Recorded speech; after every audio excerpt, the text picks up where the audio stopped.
Kami sambut firman kebenaran karena kami tahu firman Tuhan jadi pelita bagi langkah hidup kami. Hanya di dalam nama Tuhan Yesus kami berdoa dan mengucap syukur. Kita sama-sama katakan amin. Amin. Amin. Amin. Amin. Amin. Silakan duduk. Shalom. Dan pergumulan manusia yang salah satu yang paling berat adalah yang tanpa kita sadari kita berusaha jadi sempurna dan kita tidak pernah akan jadi sempurna. Kita sadar sebenarnya hal itu, kita nggak akan bisa jadi sempurna. Tapi tanpa kita sadari, kita lakukan juga hal itu. Kita pikirkan, terus kita mulai nyalah-nyalahin diri sendiri.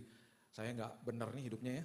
Terus akhirnya banyak yang bicara begini, Tuhan marah sama saya, Tuhan jauh dari saya ngerasa jauh dari Tuhan dan lain sebagainya. Itu biasalah ungkapan-ungkapan manusia pada umumnya. Saya mau beritahu kepada Bapak Ibu sekalian, hari ini kita memang betul tidak akan pernah bisa sempurna. Tapi kita sudah disempurnakan sama Yesus. Itu sebabnya ketika dia lihat kita, dia lihat sosok pribadi yang sudah sempurna di hadapan dia.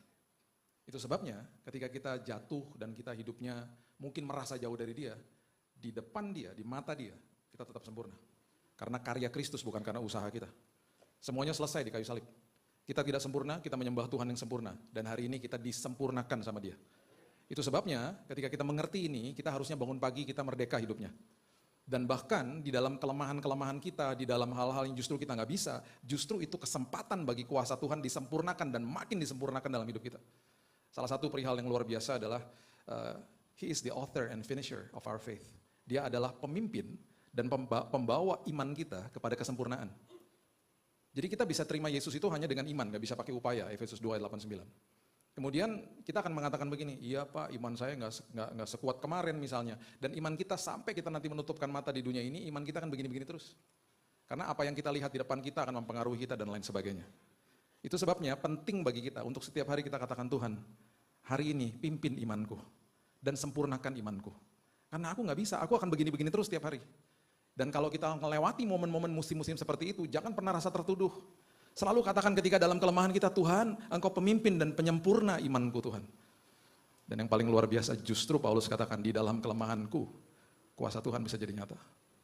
Itu justru kesempatan. Satu hari kami berjalan di sebuah perjalanan, di sebuah kota yang kami lagi liburan. Anak saya Raina masih pendeknya segini. Kita jalan. Dan tiba-tiba dia tarik-tarik celana saya. Dad, I'm tired. Aku capek, Dad. Dan kita sudah seperti biasa, kalau kita punya anak yang masih pendeknya segini dan masih bisa kita gendong. Kita ngapain? Kita gendong. Dan waktu saya gendong dia tertidur di pundak saya. Tangan saya pegel nggak? Oh pegel. Saya kuat nggak? Kuat. Karena buat anak saya. Di dalam kelemahan dia menikmati kekuatan Bapaknya. Di dalam kelemahan kita, kuasa Tuhan dinyatakan. Justru ketika manusia bilang ini, saya udah bisa Tuhan, saya bisa sendiri dan lain sebagainya. Nggak pernah menikmati kuasa Tuhan. Jadi jangan rasa bersalah kalau kita nggak mampu. Jangan rasa bersalah kalau kita nggak bisa hari ini. Justru itu kesempatan kuasa Tuhan dinyatakan. Dan selalu ingat bahwa setiap hari saya disempurnakan dan dikuduskan sama Tuhan. Dan itu menjadi sesuatu yang sangat indah. Kita mengerti bahwa ada kuasa yang begitu besar ada di dalam sini. Dan itu sebabnya buka mata rohani kita. Ya. Oke. Kejadian 1 ayat 26. Pada awalnya Kejadian 1 ayat 26 ini adalah ayat yang sangat populer. Bapak Ibu mungkin sudah hafal ayat ini. Pada awalnya saya cuma mau beritahu aja bahwa ini adalah proyek ekspansi kerajaan sorga. Kalau baca ayat ini adalah proyek ekspansi kerajaan sorga. Kerajaan sorga melakukan sebuah ekspansi ketika manusia diciptakan, manusia nggak ditaruh di sorga. Manusia diberikan bumi. Dan manusia diminta untuk menguasai bumi. Tidak pernah diberikan sebuah mandat atau wewenang untuk menguasai manusia yang lain. Tidak, menguasai bumi, menguasai kehidupan. Itu sebabnya apapun yang ada di dalam bumi ini, kandungan bumi sudah disiapkan sama Tuhan. Semua teknologi yang kita pakai hari ini, HP yang ada di dalam tangan kita, itu semuanya bahan bakunya sudah ada di kandungan bumi sejak pada awalnya. Itu sebabnya manusia hanya discover, manusia menemukan, bukan menciptakan. Semuanya Elohimnya Tuhan, Allah yang menciptakan semuanya. Unsur-unsur yang ada di dalam semua, apapun yang kita nikmati hari ini, semua teknologi yang ada di sekeliling kita, itu bahan bakunya sudah ada di kandungan bumi sejak awalnya. Dan manusia dibukakan pikirannya, hikmatnya sama Tuhan, dengan berjalannya waktu manusia menemukan hal ini. Manusia menemukan bisa buat mobil, menemukan bisa buat gadget dan lain sebagainya. Nanti 10 tahun lagi dibukain lagi sama Tuhan. Hikmat-hikmat yang baru, manusia bisa menemukan sesuatu lagi dari semua unsur yang ada di dalam dunia ini. Itu sebabnya Tuhan bilang begini sama manusia, kuasai bumi. To have dominion over the earth. Kelola bumi ini dengan sebaik-baiknya.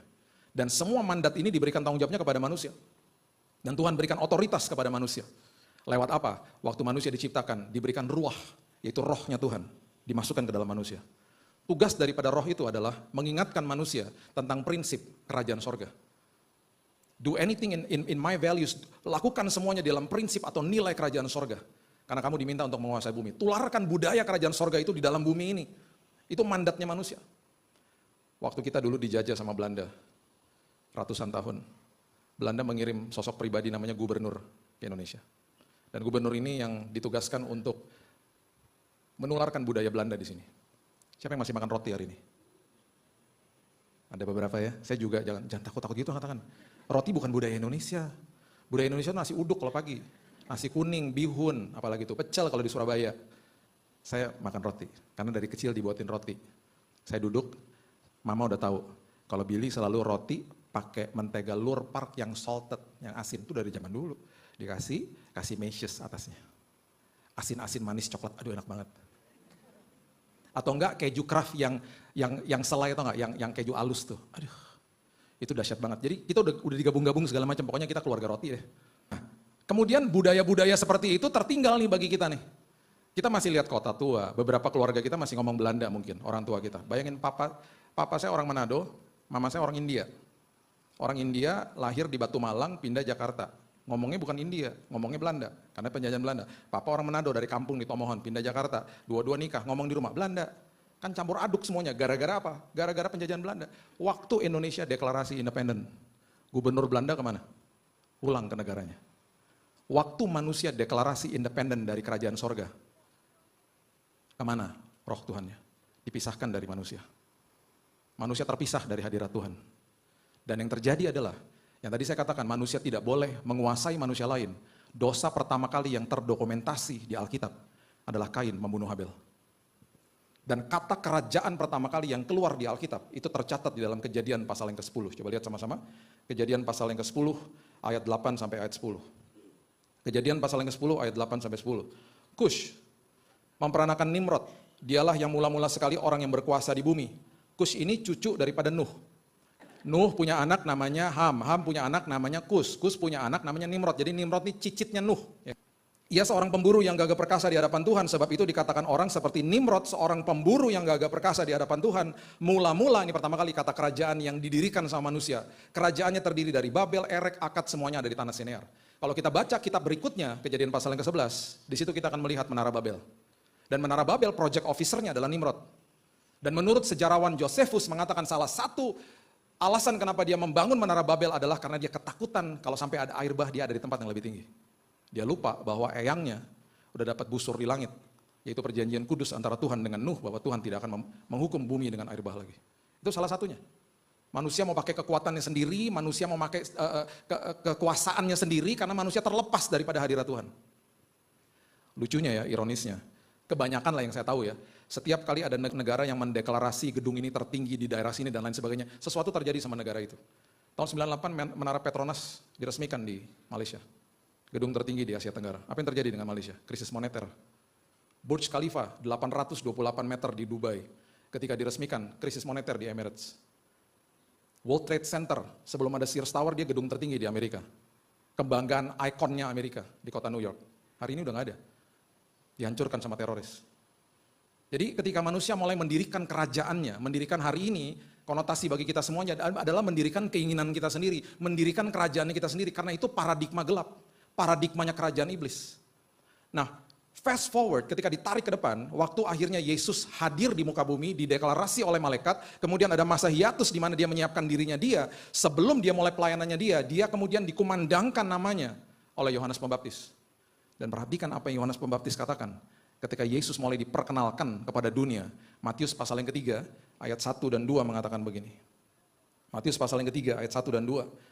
Pada waktu itu tampillah Yohanes Pembaptis di padang gurun Yudea. Kalau Bapak Ibu mau tahu padang gurun Yudea, kalau hari ini sudah pernah ke Israel, itu kira-kira letaknya ada di daerah Laut Mati, 400 meter di bawah permukaan air laut. Panasnya luar biasa. Dia ada di situ, di padang gurun Yudea. Memberitakan, perhatikan kalimat ini, bertobatlah sebab kerajaan sorga sudah dekat. Artinya adalah, bertobatlah, metanoia, bertobatlah kembali dari kehidupanmu yang lama, masuk ke dalam kehidupanmu yang baru. Berbalik arah, jangan sekedar kamu nanti akan diambil, diadopsi, masuk ke dalam kerajaan sorga, rubah paradigmamu dari paradigma yang lama, masuk ke dalam prinsip kerajaan sorga. Mereka bingung lah hari itu, karena mereka hidup di bawah Taurat. Jadi kita harus lihat audiensnya seperti apa waktu saat itu. Bertobatlah karena kerajaan sorga sudah dekat, karena pribadi yang mau merestorasi prinsip kerajaan, the kingdom value, sudah hadir. Yesus dibaptis. Yesus dicobai di padang gurun, Matius 4. Dan waktu dia akan mulai pelayanannya dia, sebelum dia khotbah di bukit. Matius 5-7 itu isinya khotbah di bukit, dan itu prinsip kerajaan sorga yang pertama kali digelar sama dia. Dan itu membuat banyak manusia bingung pada saat itu.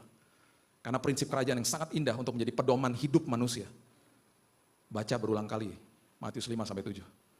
Dan sebelum dia mulai itu, ini yang dia katakan di Matius 4 ayat 17. Yesus katakan hal yang serupa dan persis sama dengan apa yang Yohanes katakan. Dia katakan sejak waktu itulah Yesus memberitakan, bertobatlah sebab kerajaan sorga sudah dekat. The kingdom is near. Bapak Ibu, good news, Injil, itu ada dua angle. Yang pertama, Yesus ajarkan prinsip kerajaan untuk hidup kita sehari-hari. Satu angle yang berbeda lagi, satunya lagi tetap dalam satu Injil. Itu adalah Paulus yang memberitakan tentang Injil kasih karunia. Dia kasih tahu, dia ajarkan kepada kita. Waktu kita terima Yesus, waktu kita mengalami proses yang dikuduskan setiap hari, disanctify setiap hari sampai pada proses glorification. Kita nanti dimuliakan bersama-sama dengan Tuhan di sorga. Itu dibeberkan secara detail sama dia. Kalau mau baca kasih karunia yang cukup vulgar itu baca di kitab Galatia. Kemudian kitab-kitab Roma. Itu diajarkan sama dia luar biasa. Diajarin bagaimana manusia ketika menerima Yesus dan karya Kristus yang sudah selesai di kayu salib. Dan Yesus mengajarkan dari prinsip kerajaan sorga untuk kehidupan kita sehari-hari. Kita nggak ngerti ini, kita hidupnya pasti penuh ketakutan. Nah, yang Yesus sedang ajarkan ada sebuah benang merah yang luar biasa. Karena waktu manusia deklarasi independen daripada kerajaan sorga, yang terjadi adalah dicatat di Alkitab Kejadian 3 ayat yang ke-7. Coba lihat ini. Kejadian pasal yang ke-3, ayat yang ke-7 mengatakan begini. Waktu manusia jatuh ya, dalam dosa ya, maka terbukalah mata mereka berdua. Perhatikan kalimat ini penting sekali. Dan mereka tahu bahwa mereka telanjang. Lalu mereka menyemat daun pohon ara dan membuat cawat. Sebelum kejatuhan, mereka berjalan dipimpin sama roh, alias dengan mata rohani. Mereka berjalan dengan mata rohani. Led by the Spirit, dengan rohnya Tuhan. Waktu manusia jatuh, mereka dipisahkan dari roh Tuhan, yang terbuka adalah mata jasmani mereka. Dan itu yang kita alami hari ini. Itu yang kita alami hari ini. Kita masih lihat penyakit, kita lihat masalah, kita lihat kegelapan di dalam dunia. Itu yang kita lihat dan itu sangat-sangat mempengaruhi kondisi hati dan pikiran kita. Manusia jadi takut, manusia jadi khawatir, manusia jadi akhirnya mempertanyakan Tuhan. Akhirnya prinsip-prinsip seperti yang Yesus ajarkan, dia kasih tahu kepada Thomas, yuk ikut masuk ke dalam jalanku. Nanti kamu akan menemukan kebenaran dan memiliki hidup yang berkelimpahan. Jalan kebenaran dan hidup dibalik sama manusia. Manusia nggak percaya tentang prinsip ini, karena dia katakan jalannya menuju kemana, ujungnya nggak kelihatan. Manusia akhirnya melakukan apa? Saya mau hidup sesuai dengan keinginan saya. Saya mau benarkan apa yang saya hidupi. Dan baru saya cari jalannya. Jalan kebenaran dan hidup. Dibalik dari jadi hidup, kebenaran dan jalan. Dan itu yang dilakukan sama banyak orang. Orang menolak yang namanya Kristus. Karena dengan mata jasmaninya dia nggak bisa lihat ujungnya seperti apa. Saya mau yang pasti-pasti aja Pak. Yang pasti-pasti aja kayak begitu. Makanya Raja Ahaz dikasih kata Immanuel pertama kali itu di Yesaya 7. Nabi Yesaya datang kepada Raja Ahaz, dia bilang gini, bos kan lagi dikepung sama kerajaan-kerajaan bos. Tuhan menawarkan pertolongan bos. Dia bilang saya gak mau, bahkan kalimatnya dia bilang begini, gak usah susahin Tuhan deh. Karena udah pasti di depan saya ini ada orang yang mau nolong saya namanya Raja Asyur. Bos, Tuhan yang mau menolong Anda sekitar 600 tahun lagi dari sekarang akan lahir lewat seorang perawan namanya disebut Immanuel, Allah yang menyertai engkau. Ditolak sama dia. Tidak lihat, tidak percaya.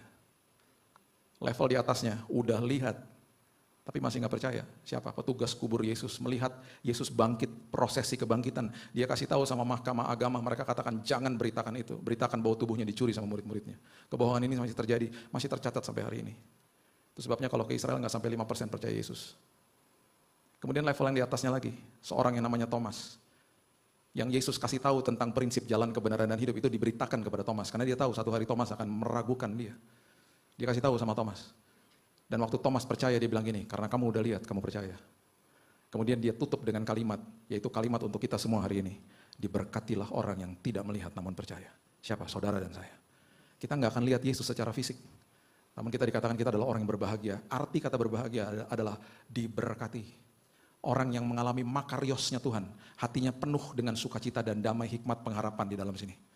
Orang-orang seperti itu yang menyatakan walaupun aku gak lihat dia, tapi aku percaya Tuhan. Itu harus jadi sikap kita setiap hari. Kalau enggak kita gak ngalamin kuasa pencurahan Roh Kudus yang sudah ditempatkan di dalam sini. Akhirnya jadi percuma. Alkitab dengan jelas mengatakan roh yang membangkitkan Kristus dari kematian diberikan, dikembalikan ke dalam tangan kita. Dengan kata lain, gubernurnya balik. Yang tadinya dipisahkan, sosok pribadi itu kembali, dikembalikan ke dalam hidupnya manusia. Tapi seringkali jadi percuma, karena manusia gak membuka mata rohaninya. Itu doa saya setiap hari. Tuhan, hari ini, kalaupun ada masalah apapun, aku landasi hariku Tuhan, karena mata rohaniku sudah terbuka. Yang aku mau lihat adalah kebesaran Tuhan, bukan kebesaran masalahku. Tuhan buka mata rohaniku supaya hari ini Tuhan, aku adalah orang yang sangat berbahagia. Karena aku percaya sama kuasa Tuhan kepada sosok pribadi yang secara fisik aku gak bisa lihat. Itu sebabnya waktu setelah Yesus bangkit, salah satu yang menjadi sebuah pedoman dalam hidup kita adalah Lukas pasal yang ke-24. Lukas ini seorang dokter. Dia menulis kitabnya sangat-sangat detail. Bahkan dia memberikan pertanggungjawaban kepada Theophilus yang ada kemungkinan besar adalah pendana daripada buku Lukas. Lukas menulis kitab Lukas dan juga kisah para rasul. Lukas memberikan pertanggungjawaban kepada Theophilus di Lukas pasal yang pertama. Dia katakan begini, kira-kira kalau diartikan dalam bahasa Indonesia sehari-hari. Bos, saya udah research. Saya udah tanya sama semua narasumber. Apapun yang saya tulis, semuanya akurat bos. Dia berikan pertanggungjawaban kepada Theophilus. Kemudian dia tulis kisah yang sangat-sangat indah. Salah satu momen Yesus menampakkan dirinya. Bukan kepada orang-orang yang meragukan dia. Dia gak peduli karena dia udah mikir itu udah pasti orang-orang seperti begitu gak akan pernah percaya sama dia. Justru dia menampakkan diri kepada orang-orang, justru kepada murid-murid yang bukan ring satunya di dalam perjalanan ke Emmaus. Lukas pasal yang ke-24 ayat 13 mengatakan begini. Lukas 24 ayat 13, pada hari itu juga 2 orang dari murid-murid Yesus pergi ke sebuah kampung bernama Emmaus, kira-kira 7 mil jauhnya dari Yerusalem, sekitar 11 kilo. Mereka bercakap-cakap tentang segala sesuatu yang telah terjadi. Mereka bercakap-cakap tentang segala sesuatu yang telah terjadi. Mereka feeling demoted, mereka feeling yang betul-betul perasaan mereka hancur. Karena mereka katakan Mesias yang kami harapkan bisa menolong kami mati secara brutal di kayu salib. Ada kemungkinan besar mereka diberikan kisahnya sama Yohanes karena Yohanes adalah satu-satunya murid yang berdiri di depan kayu salib. Semua murid kabur, yang satu menyangkal, yang satu menjual. Yohanes satu-satunya yang memberanikan diri berdiri di depan kayu salib. Makanya kisah daripada buku Yohanes itu berbeda, bukan sinoptik gospel. Bukan Injil yang serupa seperti Matius, Markus, dan Lukas. Dia bahkan menulis kitab Yohanes pertama kali dia tulis. Itu adalah sebuah pewahyuan yang terjadi sebelum Kejadian 1 ayat 1. Pada mulanya adalah firman. Dan dia mulai kisahkan semua kasih Yesus yang dia lihat sendiri di depan kayu salib. Dan dia tulis pandangan mata ibunya karena ibunya dititipkan sama dia untuk tinggal bersama dengan dia. Bapak Ibu kalau mau belajar tentang kasih, bukalah kitab-kitab yang Yohanes tulis. Satu-satunya murid yang tidak mati martir. Dia lari ke Pulau Patmos. Dia menulis buku Wahyu. Semua muridnya mati martir. Semua muridnya yang tadinya kabur, yang tadinya ketakutan, akhirnya menerima kuasa kebangkitan. Bahkan kematian ditantang sama mereka. Matius bertanggung jawab sama benua Afrika. Dipukulin kepalanya sampai balok kayu sampai mati. Itu sebabnya sampai 65%. Dan sekarang sudah meranjak hampir 70% benua Afrika percaya Yesus. Thomas, murid yang ragu-ragu, bertanggung jawab sama India. Opa oma saya datang dari India, tahun 1930. Mereka sudah Kristen. Mereka mendirikan gereja GPDI di Batu Malang. Saya percaya mereka adalah buah daripada pelayanan Thomas di India.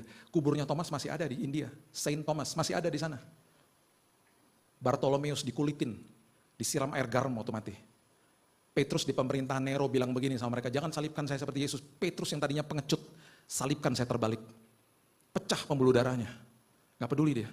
Kenapa? Karena mereka tahu kematian sudah dikalahkan sama Yesus. Mereka begitu paham di detik mereka tutup mata, mereka bangkit di pangkuan Bapa di sorga. Kuasa kebangkitan, roh yang luar biasa ada di dalam mereka. Sampai segitunya mereka. Nah saat ini mereka belum tahu. Ini murid-murid yang satu namanya Kleopas, bukan ring satunya, ada kemungkinan dari 70 murid yang sebelumnya. Mereka berjalan ke kampung, mereka sangat sedih. Dan ketika mereka bercakap-cakap dan bertukar pikiran ayat 15, datanglah Yesus sendiri mendekati mereka, berjalan bersama-sama dengan mereka. Dan mereka tidak tahu itu Yesus. Ini adalah sebuah kisah yang memberitahu kepada kita hari ini tentang sebuah pelajaran yang luar biasa. Semuanya ditinggalin sama Yesus buat kita baca hari ini. Supaya kita makin paham. Karena mereka masih bergerak di dalam mata jasmani mereka. Ada sesuatu, ayat 16, yang menghalangi mata mereka. Sehingga mereka tidak dapat mengenal dia. Jangan sampai hal itu terjadi hari ini sama kita. Jangan sampai ada sesuatu yang menghalangi mata kita. Sehingga kita tidak sadar bahwa Yesus selalu hadir dalam hidup kita. Jangan pernah sekali-kali katakan aku gak rasakan hadirat Tuhan. Karena hadirat Tuhan gak bisa dinilai pakai emosi. Hadirat Tuhan harus dinilai dengan iman. Tuhan tidak pernah tinggalkan kita sedetik pun. Engkau sangat berharga dan ketika dia memandang anak-anaknya, di hadapan dia engkau sempurna di hadapan dia. Itu Tuhan. Terima kebaikan dia untuk kemudian bisa berikan yang terbaik.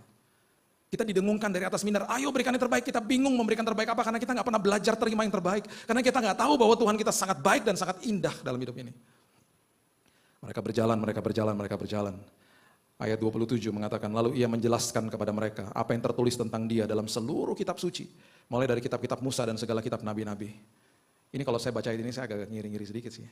Pengen banget ya dihotbain sama Yesus sendiri. Mereka masih nggak mudeng. Mereka nggak sadar, Yesus cerita tentang kisahnya dia. Apa yang ditulis dalam kitab-kitab nabi. Apa yang nubuatan-nubuatan yang terjadi. Ayat 28 adalah kedaulatan Tuhan bertemu dengan kebebasan untuk memilih. Perhatikan ini baik-baik. Pemberian Tuhan yang paling berisiko yang diberikan kepada kita semuanya adalah kebebasan untuk memilih. Karena Tuhan tidak akan pernah paksa kita. Ayat 28 dikatakan begini, mereka mendekati kampung yang mereka tuju. Saya suka dengan gaya bahasanya Lukas, dia katakan begini, lalu Yesus berbuat seolah-olah hendak meneruskan perjalanan. Jadi kalau divisualisasikan ada kemungkinan tuh begini, udah nyampe di rumahnya. Enak juga ya rumahnya ya, anget ya. Dingin juga di luar ya. Ya udah deh, aku jalan dulu ya, kayak kasih kode gitu. Aku jalan ya. Berarti apa? Walaupun dia lagi mau berjalan, dalam hatinya apa? Undang dong aku masuk. Itu Tuhan loh. Yang tidak paksa manusia. Puji Tuhan diundang. Mereka sangat mendesaknya, katanya tinggallah bersama-sama dengan kami sebab hari telah menjelang malam dan matahari hampir terbenam. Lalu masuklah ia untuk tinggal bersama-sama dengan mereka. Mereka tidak melewatkan kesempatan itu. Ada yang suka main basket di sini? Ada? Ada yang suka main basket? Ada lagi? Gak ada. Bola basket bukan keranjang. Tahu Michael Jordan dong ya? Dia kayak saya, bukan saya kayak dia kan. Waktu saya sedang kuliah, ya dulu ya sebelum bertobat ya, idola saya cuma dia lah. Karena saya suka main basket. Saya kalau main basket sampai sekarang masih main. Dulu kalau main itu bisa rekornya 6 jam. Pak Sandiaga Uno tuh teman main saya, kalau dia nonton dia tahu lah. Dia teman lawan main saya dulu waktu masih kuliah. Saya pernah latihan sampai 6 jam. Ganti gonta-ganti baju aja udah, karena suka banget. Jadi waktu tahun 80-90 yang ngetop-ngetopnya Michael Jordan lah. Jadi saya bilang sama teman saya, yuk kita nonton Michael Jordan. Yuk. Kita drive dari state, saya tinggal di Oklahoma, kita drive ke Chicago tuh 9 jam. 9 jam. Kita drive, kita mau nonton Michael Jordan. Nah saat itu ada Michael Jordan Restoran namanya. Di Google aja pasti ada. Udah tutup. Saya bilang sama teman saya, kita ke situ dulu, kita makan, baru kita nonton gamenya. Oke. Gitu. Kita masuk ke restoran, masuk lorong panjang nih persis kayak begini nih. Lorongnya panjang, masuk, ada pintu di ujung situ. VIP. Di ujung situ ada tangga ke atas, tulisannya restoran, kita naik. Di atas besarnya minta ampun restorannya. Jadi makannya di atas. Lantai 1 cuma lorong kayak begini, ada pintu VIP. Kosong gak ada orang. Resepsionnya di atas. Udah makan, saya bilang udah waktu yuk kita ke stadion, ke gamenya. Kita turun. Dari tangga turun ke bawah. Pintu VIP-nya tiba-tiba kebuka. Pintu VIP kebuka, yang keluar dari pintu VIP, Michael Jordan. Sendirian gak dikawal. Itu kan idola saya. Saya sama teman saya langsung begini. Michael Jordan, gak bisa ngomong langsung. Kayak ngeliat malaikat. Michael Jordan. Di depan kita, teman saya gak bisa ngomong juga. Michael Jordan. Lewat sendiri, dia lagi sebelum dia tutup pintu, dia bilang, see you guys, dia bilang gitu, dia tutup pintunya. Gak ada yang ngawal sendirian. Ya saya panggil lah, hey Mike, hey guys, gitu. Ih ramah banget, buruan turun, buruan. Bayangin ya, saya, Michael Jordan, sama temen saya, jalan bertiga keluar. Sambil ngobrol. Tahu gak, saya kalau cerita ini sedih, tahu gak kenapa? Belum ada HP. Itu tahun 94. Yang ada kamera yang begini nih, cekrek. Ingat ya? Banyak yang bingung ya, ada kamera kayak gitu adik-adik. Kita lihat nantinya hasilnya setelah seminggu lagi. Ya jelek, sekarang kan jelek delete, dulu gak bisa. Jadi kita jalan keluar. Selagi jalan keluar ngobrol dong sama dia. Terus dia tanya, makan apa guys? Aduh baik banget. Aduh keren banget tuh momen, keren banget. Makan ini, saya sebutlah makanan. Dia bilang, oh that's my favorite. Terus dia tanya, you guys mau kemana? Mau nonton your game gitu. Oh that's good, thank you for coming. Kata gitu kan. Sampai di luar, rupanya ada mobil Range Rover dari tadi yang parkir di situ, mobilnya dia. Jadi dia minta kuncinya. Dilempar sama tukang valet parkir, ditangkap sama dia. Saya dalam hati gini, gila lu cool banget sih. Keren banget sih lu gitu. Dia sempat pegang pundak saya. See you guys, I'll see you guys. Gila dipegang Michael Jordan. Terus dia naik mobil, dia jalan. Saya sama teman saya berdua gini, gila ketemu Michael Jordan. Tiba-tiba kita berdua bengong. Kenapa gak foto? Ya elah. Teman saya marah sama saya juga marah sama dia karena yang pegang kamera saya. Lu kenapa gak foto? Lu kenapa gak ngingetin? Mobilnya jalan, saya hanya bisa foto mobilnya dari belakang. Cekrek. Udah ke-develop tuh sampai hari ini saya masih simpen baik-baik. Jadi Bapak Ibu kalau tanya mana buktinya Pak? Ada tuh. Cuman kelihatan mobilnya doang, Michael Jordan juga gak kelihatan, kacanya gelap. Tapi saya gak bohong, ada Michael Jordan di dalam situ. Saya rasanya seperti terlewat tau gak? Kelewatin sama dia. Karena nggak ada lagi momen kayak begitu kan. Tapi waktu saya baca ayat ini, saya bilang gini, nggak apa-apa Tuhan, asal jangan dilewati sama Tuhan, amin. Undang dia masuk dalam semua aspek hidupmu. Karena yang terjadi adalah, setelah itu yang terjadi adalah, dikatakan di ayat 30, waktu ia duduk makan dengan mereka, mengambil roti, mengucap berkat, memecah-mecahkan dan memberikan kepada mereka. Ketika itu, perhatikan kalimat ini, terbukalah mata mereka. Tadi Kejadian 3 ayat 7 mengatakan, terbukalah mata mereka berdua. Berapa orang sekarang di sini? Berdua. Mata mereka terbuka. Dan mereka pun mengenal dia dan ia lenyap dari tengah-tengah mereka. Dan ini yang mereka katakan, bukankah tadi hati kita berkobar-kobar waktu di tengah jalan dia menerangkan kitab suci kepada kita. Salah satu indikasi kalau mata rohani kita dibukain Tuhan, kalau baca firman hati kita berkobar-kobar. Kita lihat Tuhan di dalam situ. Kita lihat Tuhan di dalam suaranya, di dalam tulisan-tulisan yang kita baca dan ketika kita dengar firman Tuhan. Saya tutup dengan kisah nyata ini, ada seorang bisnismen yang merupakan anak Tuhan. Dia pergi dengan sebuah pesawat charter, baling-baling. Dia cuma charter pesawat itu, dia sama temannya. Waktu mereka terbang, ini kejadian betul-betul terjadi. Waktu mereka terbang, tiba-tiba mereka masuk ke dalam sebuah badai, pesawat kecil. Tiba-tiba pilotnya bilang begini, Pak tolong doakan saya Pak. Karena ini pilot rupanya ngelihat, ini orang ini berdoa dulu sebelum pergi tadi. Ya, karena ini orang Kristen. Pak tolong doakan saya, kenapa? Saya kalau lagi lewat badai seperti begini, suka-suka pengen pingsan. Lah gimana? Lu kan pilot, kok mau pingsan? Iya, mohon maaf Pak, tadi waktu mau berangkat semuanya baik-baik aja, cuman cuaca di sini suka berubah-berubah Pak. Tolong doakan saya ya Pak. Nggak lama habis dia ngomong gitu pingsan beneran. Lah gimana? Panik lah dia, bisnismennya. Dia ambil radio, dia teriak-teriak, Mayday, Mayday. Tertangkap sama pesawat Boeing 747 kargo yang lagi melintas di situ. Dan pilotnya bilang ada apa? Dia ceritakan kejadian di pesawat kecilnya. Dan pesawat kargonya itu bilang begini, tunggu dulu bentar. Saya akan carikan tower terdekat, menara terdekat, airport terdekat. Tiba-tiba ada suara masuk setelah beberapa menit setelah itu. Dan rupanya tower atau airport terdekat mengatakan begini, Pak, saya udah dapat your distress call. Permintaan emergency Bapak sudah masuk ke saya. Saya udah menyiapkan buku manual di depan saya. Yang adalah buku manual pesawat Bapak. Saya udah mendeteksi pesawat Bapak apa. Pesawat Bapak itu pesawat capung kecil Pak, baling-baling satu. Sangat sederhana. Pak, saya bisa lihat Bapak. Bapak nggak bisa lihat saya. Saya lihat Bapak di radar saya. Pak, dengerin saya Pak. Jangan lihat badainya Pak. Dengerin suara saya, lihat instrumennya. Saya akan bawa Bapak mendarat dengan selamat. Singkat cerita, pesawat itu mendarat, walaupun bumping begini, tertangkap CCTV. Dan waktu mendarat pesawat itu, karena itu bukan kota tujuannya, si bisnismen ini nginep di sebuah hotel. Malam hari sebelum dia tidur, ada ketukan di kamarnya. Dan waktu dia buka, itu adalah orang atau pria yang bicara sama dia dari tower, dari airport itu. Dan pria itu bilang, I was that man, saya adalah orang itu. Dipeluk sama bisnismen itu. Dia bilang, you save my life, kamu menyelamatkan jiwa saya. Suara dari tower itu, pria itu katakan begini, Bapak hebat Pak. Sepanjang perjalanan Bapak dengerin suara saya. Saya pernah mengalami hal serupa, pesawatnya jatuh Pak, karena dia nggak dengerin suara saya, dia terus lihat ke badai. Bapak Ibu, satu hari nanti kita akan bertemu dengan suara yang kita dengar setiap hari, namanya Yesus. Dan ketika kita berpelukan dengan dia akan katakan, luar biasa kamu. Seumur hidupmu, kamu dengerin suara saya. Dan hari ini kamu pulang dengan selamat. Listen to him, dengarkan dia, buka mata rohanimu.